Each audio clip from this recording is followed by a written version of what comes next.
인사하겠습니다. 사도행전 오늘이 벌써 89회네요. 거의 2년 가까이 말씀을 보고 있는 것 같습니다. 이제 사도행전도 얼마 남지 않은 또 마지막 사도행전을 보고 있다, 이렇게 보면 됩니다. 사도행전은 전반기는 초대교회에게 임한 성령의 역사가 있었죠. 초대교회에 임한 성령의 역사가 있었고, 후반기에는 성령 받은 사람들이 예루살렘에 큰 핍박이 오게 됩니다. 그래서 그 핍박의 클라이막스는 스데반 집사가 순교를 해요. 돌에 맞아 순교를 합니다. 그래서 예루살렘에 큰 핍박이 오죠. 쿠어바디스라는 영화를 보면 그 당시 예루살렘에 있었던 그 핍박을 영화가 보여주기도 합니다. 핍박이 너무 심하니까 핍박을 피해서 성도들이 뿔뿔이 흩어지게 됩니다. 거기다가는 다 죽게 되니까요. 그래서 그 흩어진 무리들이 안디옥이라고 하는 이방 지역까지 흩어지게 돼요. 거의 피난 가다시피 한 거죠.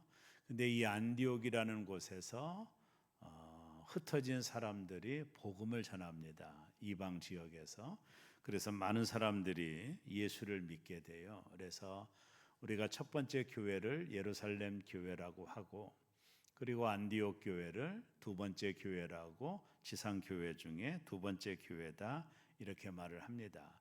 안디옥 교회에 큰 부흥이 일어나니까 예루살렘 교회가 바나바라고 하는 예루살렘 교회 안에 리더십을 가진 한 인물을 안디옥 교회의 목회자로, 지금 말로 말하면 목회자로 파송을 합니다. 가서 안디옥 교회를 돌보라고 파송을 하죠. 그래서 바나바가 안디옥 교회에 와서 목양을 해요. 지금 말로 말하면. 근데 교회가 더 부흥하는 거예요. 그래서 바나바가 이거 나 혼자 할 수 있는 일은 아니다. 그래서 사울이라고 하는, 우리가 지난 시간에 계속 보았던 바울의 옛 이름이죠. 사울이라고 하는 사람을 찾아갑니다. 찾아가서 나와 함께 사역하지 않겠느냐. 바나바가 영적인 통찰력이 있었던 거예요. 왜냐하면 그 당시 사울은 스데반 집사를 죽이는 일에 앞장섰던 사람이고, 예수 믿는 사람을 잡아 죽이는 일에 앞장섰던 사람이었기 때문에 그를 믿을 수 있는 가능성이 없었어요. 근데 바나바는 영적인 통찰력이 있어서 사울이라고 하는 사람, 그 사람은 변화받았을 것이다. 그는 분명히 예수님을 만났을 것이다. 이런 영적인 확신이 바나바에게 있었던 것 같아요. 그래서 누구도 동의하지 않는 일이었던 바울을 안디옥 교회에 모셔오게 됩니다. 그래서 바울과 바나바가 목회를 해요. 두 명의 이제 리더십을 가진 자들이 안디옥 교회를 목회를 하면서 교회가 큰 부흥이 일어나게 됩니다. 그때 안디옥 교회에 어느 날 성령이 임하십니다. 성령이 모든 사람들에게 임하셨다고 그랬어요. 그 성령이 임하여 전해준 메시지가 뭐냐면 바나바와 바울을 선교사로 파송하라고 하는 메시지였습니다. 여러분, 제가 새롬교회 담임 목사인데 어느 날 성령께서 새롬교회 담임 목사를 저 아프리카 르완다로 선교사로 파송하라, 그런 경우입니다. 안디옥 교회는 바나바와 바울이 목회하고 있었고 열정적으로 목회를 하고 있었는데 리더십을 가진 두 사람을 선교사로 파송을 해버리면 교회가 리스크가 있잖아요. 또 어려움이 생길 수도 있는데 안디옥 교회 모두 다가 이 말에 순종을 합니다. 이게 이제 성령이 하는 역사죠. 안디옥 교회는 모든 성도들에게 성령의 임재가 있었고 성령의 뜻이 어디 있는지를 모두 다 확인했고, 바울과 바나바도 성령의 뜻을 확인했어요. 그래서 교회가 어떤 교회 리스크가 있는 것 상상할 수 있지만 먼저는 저들이 하나님 말씀에 순종을 합니다. 그래서 바울과 바나바가 1차 전도 여행, 선교사로 파송받아 1차 전도 여행을 시작하게 되는 겁니다. 그게 사도행전의 역사예요. 그래서 1차, 2차, 3차 전도 여행을 끝날 때쯤 되어 바울이 예루살렘에 꼭 가고자 했어요. 이유는 개교회가 보낸 구제 헌금도 있었지만 예루살렘을 꼭 보고 싶은 바울의 열망이 그에게 있었고, 더군다나 예루살렘에는 오순절날이 얼마 있으면 오순절날이 다가오는데, 오순절날이 되면 각지에서 사람들이 다 모이니까 그때 그 사람들에게 복음을 전할 수 있는 기회라고 여겼던 바울은 예루살렘을 가고자 했던 거예요. 3차 전도 여행을 끝나고 나서. 근데 여기에 문제가 생겼습니다. 성령 충만한 사람들이 바울에게 찾아와서 당신 예루살렘 가면 죽습니다, 이렇게 노골적으로 얘기를 해요. 당신을 죽이려는 사람이 예루살렘에서 기다리고 있습니다. 이렇게 바울의 예루살렘 행을 막아요. 근데 바울도 자기가 예루살렘 가면 큰 어려움을 당할 줄 알아요. 그럼에도 불구하고 바울은 예루살렘을 가는 것을 강행을 합니다. 자, 예루살렘에 도착하자마자 말 그대로 큰 사단이 일어나죠. 바울 사도가 한 이방인을 데리고 다니는 것을 보고 유대인들이 저 바울이라고 하는 친구, 저 친구가 우리 민족이 귀하게 여기는 성전에 이방인을 데리고 들어왔어, 이렇게 오해를 해요.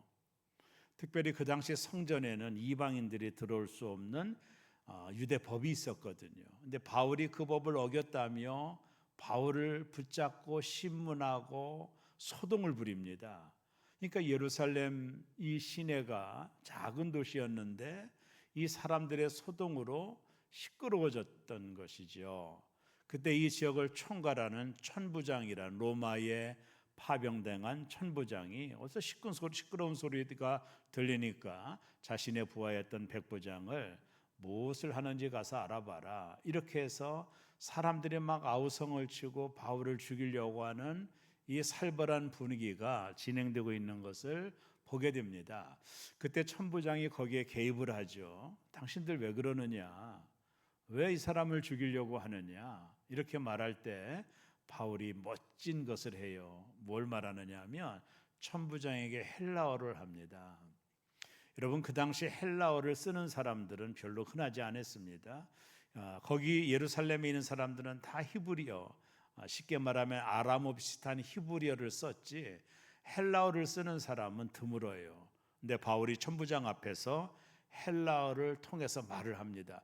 천부장이 깜짝 놀랍니다. 아니, 이 사람이 헬라어도 잘하네. 그래서 바울이 뭐라고 말했느냐면, 여기 사람들이 나를 죽이려고 하는데 헬라어로 말하는 겁니다. 천부장님, 좀 허락해 주시면 내가 이들 앞에서 내가 왜 여기를 왔고 내가 왜 이런 사역을 하는지 설명하고 싶습니다 라고 헬라어로 천부장에게 부탁을 해요. 그러니까 천부장이 아이고 그래 한번 해보라. 그래서 그 천부장이 기거하고 있는 영내에 계단에 올라가는 계단에 서서 그 밑에 있는 유대인들에게 바울이 이제 설교 겸 간증을 하는 거예요. 이것이 지난주에 나왔던 내용입니다. 또 그때는 바울이 히브리어로 또 간증을 하는 거예요. 그러니까 히브리어 그 유대인들이 그 얘기를 다 듣게 되죠. 그래서 바울이 어떤 간증을 했느냐 하면, 여러분들 나도 유대인입니다, 아시죠? 나도 예수 믿는 사람들을 못되게 굴었던 사람 중에 하나입니다. 나도 예수 믿는 사람들을 잡아 죽이는 것이 하나님께 충성하는 것으로 생각을 했습니다. 그래서 내가 저 다메섹이라는 곳에 예수 믿는 잔당들이 있다는 소식을 듣고 내가 그곳으로 그 사람들을 잡으러 갔습니다. 가던 중에 정오였는데 태양보다 더 강한 빛이 내게 비쳤고 하늘에서 음성이 났습니다. 사울아 사울아, 왜 내가 나를 핍박하느냐. 그래서 내가 물어봤습니다. 누구십니까? 네가 핍박하는 예수다. 네가 핍박하는 예수다. 사울이 간증하는 거예요. 그 예수님이, 부활하신 예수님이 나에게 음성을 들려줬습니다. 네가 핍박하는 예수라고 음성을 들려줬습니다. 저는 그때 깨닫게 됐습니다.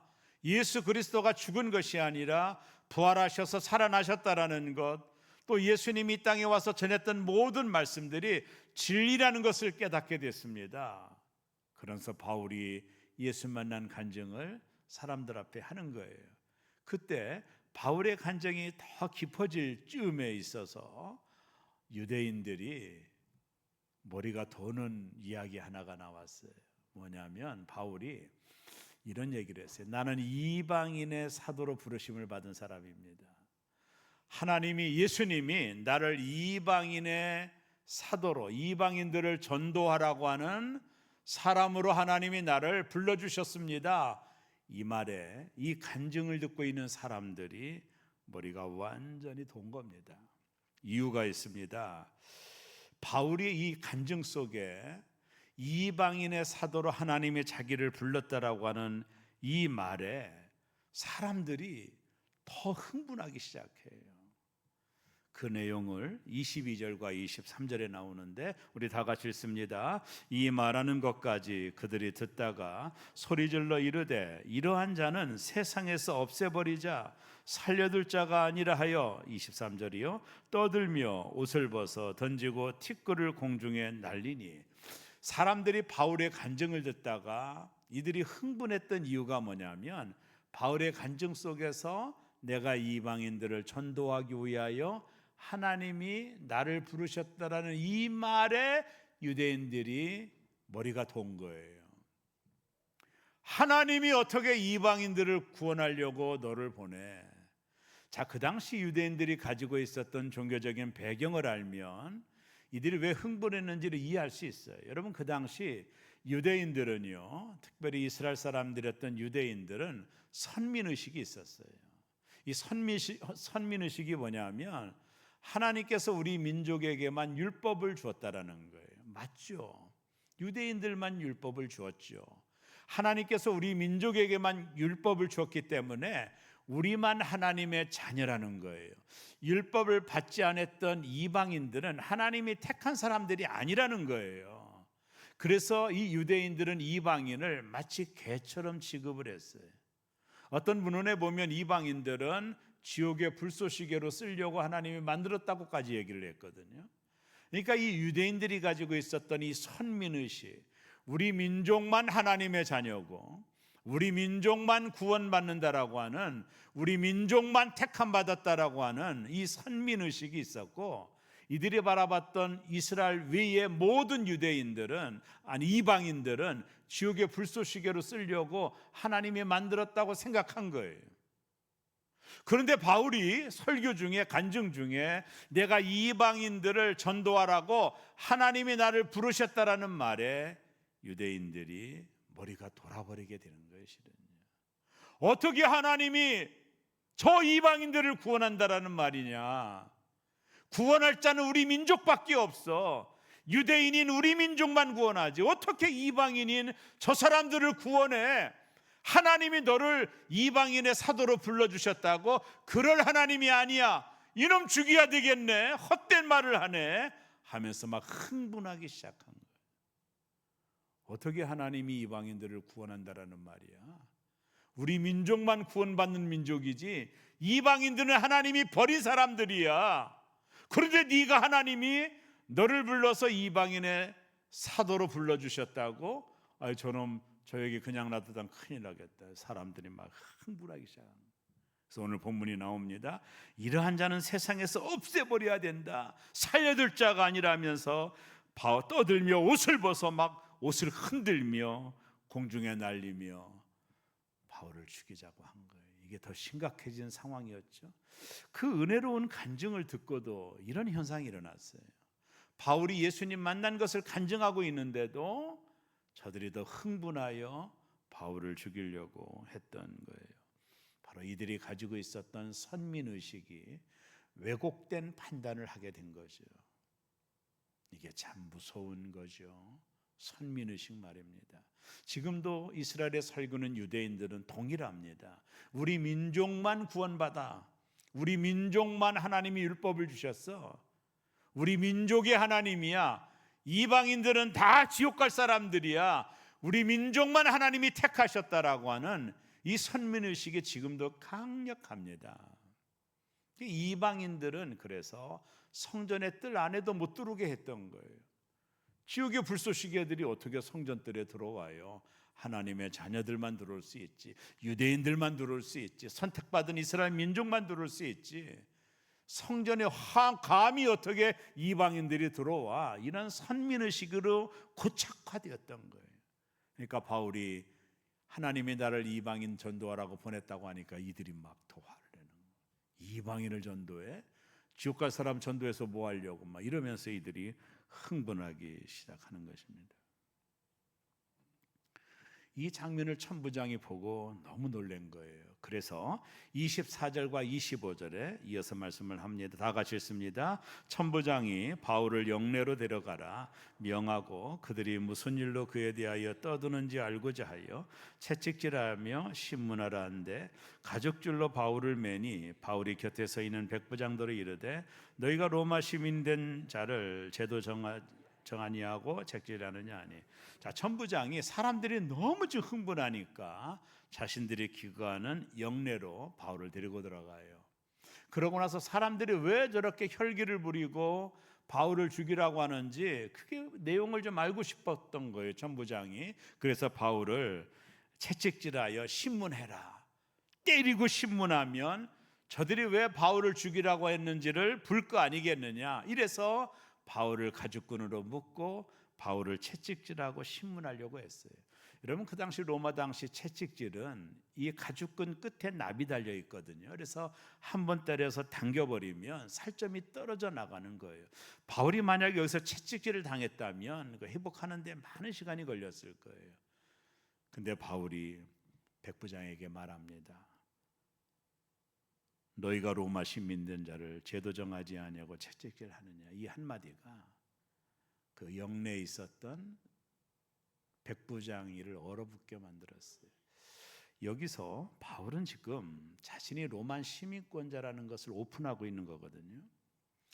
여러분, 그 당시는 로마 정권이 물론 전 세계를 지배하던 초창기 시대였기 때문에 로마 시민들에게만 로마 시민권이 있었어요. 여러분, 이 로마 시민권은 대단한 권한이었습니다. 로마서 태어난 사람들에게 주는 권한이에요. 이 로마 시민권을 가지고 있으면 참정권이 주어져요. 이렇게 투표하여 리더를 뽑을 수 있는 참정권, 투표권이 선거권이 주어지는 자격이 로마 시민권을 가진 자에게 주어졌어요.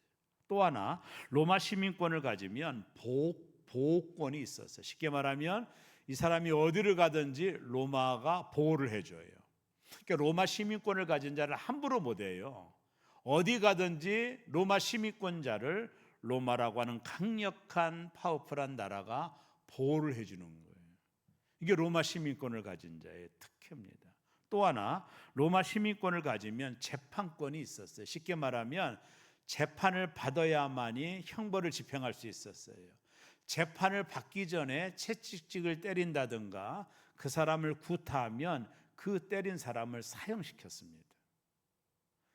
그러니 천부장, 백부장이 지금 놀랄만하죠. 로마 시민권을 가지고 있던 바울을 지금 채찍질하려고 했던 거거든요. 그를 포박하고 포성하고 때리려고 했던 거거든요. 만약에 이것이 그대로 진행됐다면 천부장도 백부장도 목이 날아갑니다. 그러니까 이들이 지금 기겁을 한 거예요. 아니, 이 사람이 로마 시민권을 가지고 있다고? 왜 그걸 미리 얘기하지 않았지? 바울이 이 어려운 상황 속에서 자신이 가지고 있었던 로마 시민권을 오픈해요.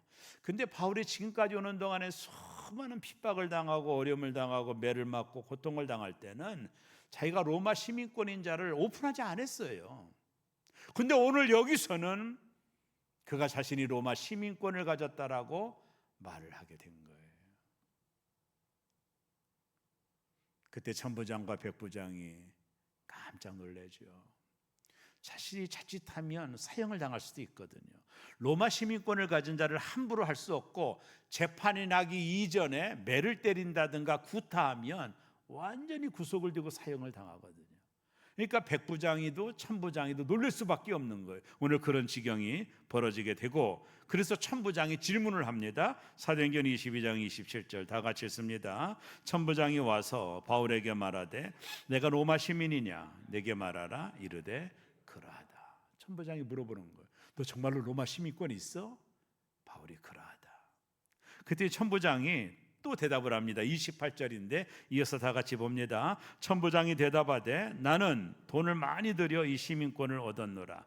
바울이 이르되 나는 나면서부터라 하니. 그 당시 로마 시민권을 얻으려면 그 지역에서 출생한 사람들, 로마 시민권을 가지고는 부모 밑에서 태어난 사람들만이 로마 시민권을 얻을 수가 있었어요. 그런데 별 예로 이 로마 시민권을 얻고자 하는 자는 큰 돈이 들어가요. 그러니까 서민들은 불가능한 일입니다. 그게 이제 별개로 있었던 일이에요. 근데 여기 있던 천부장은 로마 시민권을 가지고 싶어서 큰 돈을 들여서 나는 시민권을 얻었노라고 바울이 말하는 거예요. 그때 바울이 뭐라고 말해요? 나는 나면서부터 얻은 자다. 그러니까 바울의 아버지와 어머니가 로마인이는 틀림이 없어요. 그 속에서 태어났던 바울은 스스로 로마 시민권을 얻었던 거죠. 이것이 이제 드러나게 되는 거예요. 자, 이런 바울의 이야기를 듣고 모든 사람들이 이제 두려워 가지고 로마 시민권을 가진 사람을 재판에 의하지 않고 결박하거나 매질할 수 없는 규정한 로마법이 있기 때문에 사람들이 다 두려워하고 있는 거예요. 그리고 경내에 있는 사람들이 바울을 두려워했죠. 그가 가지고 있는 로마 시민권 때문입니다. 오늘 여기서 우리는 바울이 가지고 있었던 로마 시민권을 좀 영적으로 해석하고 싶어요. 이 로마 시민권을 가지고 있게 되면 여러 가지 혜택이 있죠. 발레리안 법과 포르시안 법이라는 건데, 쉽게 말하면 재판에 판단이 내려지기 전에 시민권 가진 사람을 함부로 매질하거나 포송하거나 이건 다 불법이에요. 그러니까 로마 시민권은 어디 가든지 보호를 받았어요. 로마로부터 한국에 와도 보호를 받았겠죠. 그러니까 로마 시민권을 가지고 있는 특권이었습니다. 이것을 한번 생각해 보세요. 우리는 무슨 시민권을 가지고 있다고 그랬죠? 바울이 성경에 보면 천국의 시민권이 있다고 그랬어요. 저와 여러분들은 천국의 시민권을 가진 줄로 믿습니다. 이 천국의 시민권이 왜 축복일까요? 우리가 천국 들어갈 때 프리패스입니다. 그래서 이게 축복이라는 거예요. 천국의 시민권은 우리가 이 땅을 떠나 천국 갈 때 프리패스에 누구든지 들어갈 수 있는 하나님의 은혜예요. 이게 천국 시민권이에요. 또 천국 시민권은 가진 자를 하나님이 어디를 가든지 지켜주셔요. 하나님의 날개 아래. 오늘 귀한 우리 은옥 집사님이 기도 참 잘하시던데, 어디를 가든지 어떤 일이 있든지 내가 어려움과 고난과 역경이 있다 할지라도 이게 사단이 주는 거라면 내가 이기게 하시고 하나님이 주는 거라면 내가 끝까지 참고 견딜 수 있게 해달라고 기도했잖아요. 어디 가든지 무엇을 하든지 간에 로마 천국 시민권을 가진 자들을 하나님이 눈동자같이 지켜주시는 거예요. 로마 시민권이 나요? 천국 시민권이 나요? 아니, 대답을 못 하시네요. 천국 시민권이 낫죠. 옆에 계신 분하고 얘기해 보세요. 복 받으셨군요. 한번 해보세요. 근데 우리는 그게 복인 줄도 모르거든요. 큰 복을 받은 거거든요. 여러분, 우리가 이 땅을 떠날 때 천국에 들어간다라는 게 복이 아니고 뭐겠습니까? 하나님이 세상 끝날 때까지 나와 함께 한다라는 거, 이게 복이 아니고 뭐겠습니까? 우리 모두는 천국 시민권을 가진 자인 줄 믿습니다. 바울은 이 달란트를 하나님의 영광을 위하여 쓴 거예요. 실은요, 바울이 목숨이 아까워서 로마 시민권을 가졌다고 말한 게 아니에요. 바울이 원했던 건 뭐냐면 이 고난을 잠깐 멈추게 하고 바울은 로마로 가고 싶었던 거예요. 자신이 로마 시민권을 가졌다라고 말하면 바울을 재판받으려면 어디로 들고 가야 돼요? 로마로 들고 가야 되거든요. 그래서 이야기를 하고 있는 거예요. 바울은 로마로 가고 싶었고 거기에서 복음을 전하고 싶었고, 나중에 그는 땅끝이라고 말했던 스페인에 가서 복음을 전하고 싶었던 것들이 바울이 열정이었거든요. 로마 시민권을 가지고 있다라고 한 말은 나를 로마로 후송하라는 거예요. 내가 거기서 재판을 받겠다라는 거예요. 결국에 바울은 호송당해서 로마로 가지 않습니까? 바울이 가지고 있었던 이 달란트, 로마 시민권이라는 이 귀한 달란트를 자신의 영광을 위하여 쓴 게 아니에요. 하나님의 영광을 위하여 쓰고 있는 거예요. 자신의 영광을 위하여 안위를 위해서 썼다면 벌써 빌립보에 갇혔을 때 말했겠죠.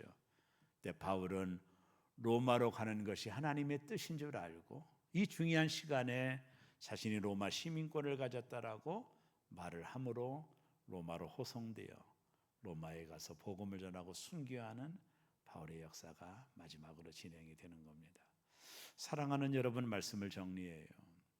저와 여러분들이 이 땅을 살아갈 때 삶이 심플하려면 몇 가지 요건이 있어요. 그 중에 하나는 하나님이 나를 부르셨다는 소명이에요.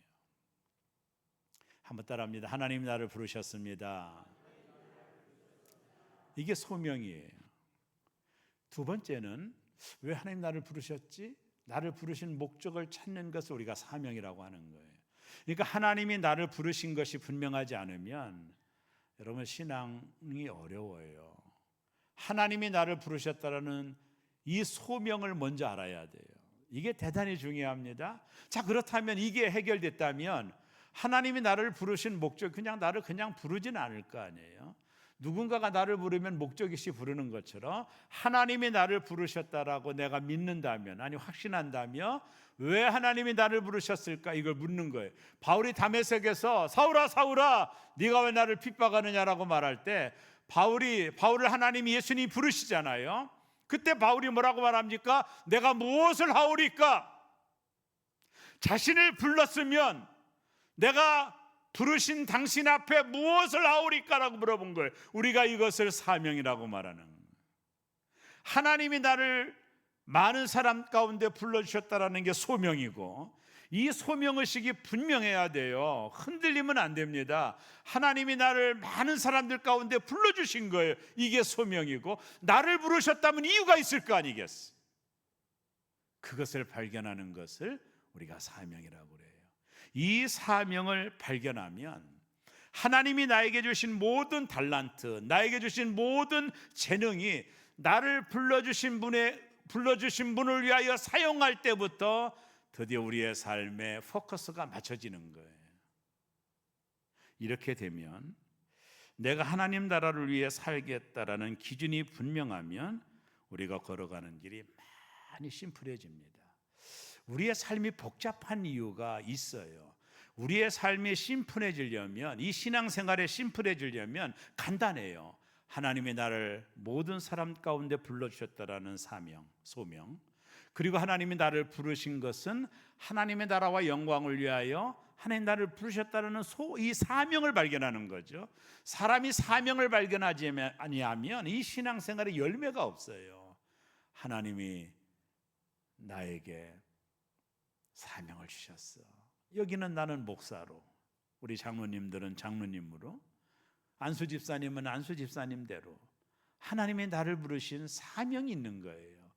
그 사명을 깨닫고, 그리고 나서 하나님 나에게 주신 모든 것, 내게 허락한 모든 것들이 내게 주신 사명을 따라 살아갈 때, 내게 주신 모든 달란트와 은사를 가지고 내 영광이 아니라, 나를 나타내기 위한 영광이 아니라 하나님의 영광을 위하여 살아가게 될 때, 그것을 결정할 때 우리의 삶이 심플해지는 겁니다. 아주 복잡하지 않아요. 단순해집니다. 여러분, 신앙생활은 심플한 거예요. 복잡할 이유가 없습니다. 하나님 나를 세상에서 불러주셨어. 하나님 나를 자녀 만들어주셨어. 나를 부를 때는 목적이 있을 거야. 이 컵 하나도 목적이 있는데 하나님 나를 부르신 목적이 있어요. 그걸 발견하는 거예요. 기도하는 거예요. 그리고 그 목적을 발견하면 내게 허락한 모든 것들을 통해 나를 불러주신 하나님 앞에 부름받은 사명자로 이 땅을 살아갈 때 우리의 삶이 심플해지고 단순해지는 거예요. 그게 신앙생활의 목적입니다. 하나님이 나를 부르셨고 나에게 사명을 주셨고 그래서 이 많은 달란트를 주셨으니 하나님의 영광을 위하여 살기로 작정하면 우리의 삶은 단순해집니다. 그저 심플해져요. 삶이 복잡하지 않습니다. 왜요? 삶의 우선순위가 분명하니까. 그래서 바울은 그의 삶이 심플했던 거예요. 아주 심플합니다. 뭐 복잡한 거 없어요. 하나님 나를 불렀어. 다메섹에서 내가 물어봤어. 내가 뭘 하오리까? 이방인의 사도가 되라. 사명을 받았어. 하나님 나에게 주신 달란트, 언어의 달란트, 로마 시민권이라는 달란트, 이 모든 달란트를 통해 바울은 자신을 부른 자를 위하여 하나님 앞에 영광 돌리는 삶을 살았기에 예루살렘으로 가지 말라 가라 그것이 개의치가 않았어요. 자신의 목적은 자신의 영광이고 영광이 아니요 자신의 안일도 아니에요. 하나님의 영광을 위하여 그가 걸어갔기 때문에 바울처럼 심플한 삶을 산 사람은 거의 없을 겁니다. 제가 우리의 삶이 복잡한 이유는 너무나도 생각이 많아요.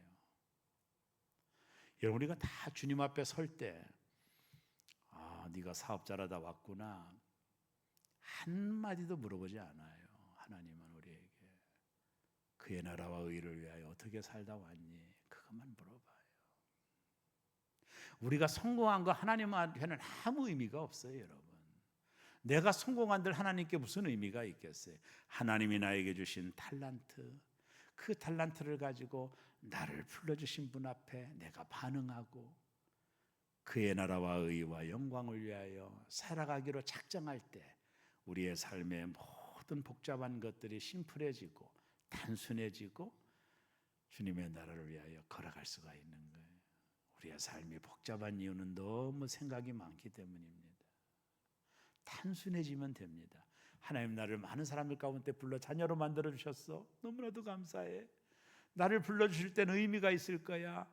기도하고 사명을 발견하고 내가 주일학교 교사로 아니면 반주자로 귀한 일들이잖아요. 그래서 하나님 나를 불러주셨어. 거기에 내가 주님만 바라보고 올인하고 거기에 영광을 돌리고 중간에 하다 말지 말고 주님 앞에 나의 사명 작은 것이라도 발견하고 그래요. 저희 교회가 목요일 정도 되면 두 분이 화장실 청소를 해요. 저희 교회 오신 새신자 한 분이 화장실 청소를 합니다. 매주 빠지지 않고. 제가 실은 물어봤어요. 한번 옆에 가서 집사님 저희 교회 오신 지도 얼마 안 되는데 화장실 청소가 어렵지 않아요? 남자 여자 화장실 다 청소하시거든요. 두 분이 새신자하고 우리 박현숙 권사님이. 물어봤더니 목사님 하나님이 나에게 감동을 주셨어요. 그래서 그걸 한다라는 거예요. 감동을 주셨다라는. 여러분 하나님의 감동이 아니면 할 수 있어요?